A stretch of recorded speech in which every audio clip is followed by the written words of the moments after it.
السلام علیکم ورحمۃ اللہ وبرکاتہ۔ الحمدللہ رب العالمین والصلاة والسلام علی رسول الکریم، اما بعد فاعوذ باللہ من الشیطان الرجیم، بسم اللہ الرحمن الرحیم۔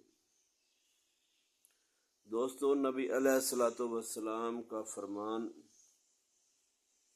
صحیح مسلم کے اندر عبداللہ بن مسعود رضی اللہ تعالیٰ عنہ اس کے راوی ہے، فرماتے ہیں رسول اللہ صلی اللہ علیہ وسلم نے فرمایا،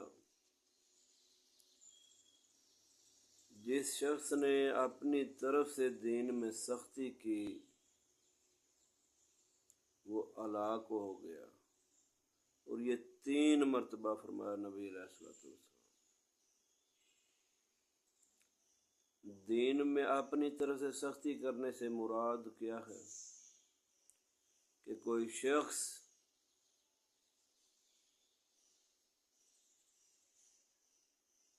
شریعت کے مطابق عمل کرنے کے بجائے اپنی طرف سے کوئی ایسا اپنے آپ پہ بات کو فرض کر لے کہ میں اس طرح عبادت کرتا رہوں گا، جیسے کہ بعض اقوال ملتے ہیں کہ فلاں شخص اتنے سال تک کنویں میں لٹک کے عبادت کرتا رہا، کوئی پہاڑ کی چوٹی پہ عبادت کرتا رہا، کوئی ایک پاؤں پہ کھڑا ہو کے عبادت کرتا رہا۔ جو ایسے عبادت کے اپنے آپ کو مشقت میں ڈالنے کے انداز بنائے ہوئے ہیں دین میں، ان کی دین میں کوئی جگہ نہیں۔ فرمایا وہ شخص ہلاک ہو گیا جس نے دین میں اپنی طرف سے سختی کی،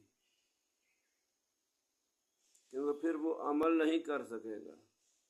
نبی علیہ الصلوۃ والسلام فرماتے ہیں صحیح حدیث میں، نبی علیہ الصلوۃ والسلام کا فرمان ہے کہ عمل چاہے تھوڑا کرو، مستقل کرو۔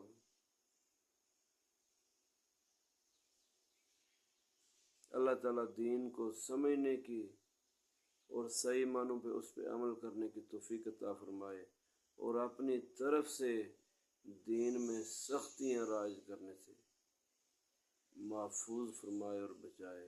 اللہ تعالیٰ مجھے اور آپ کو عمل کرنے والا بنائے۔ السلام علیکم ورحمۃ اللہ وبرکاتہ۔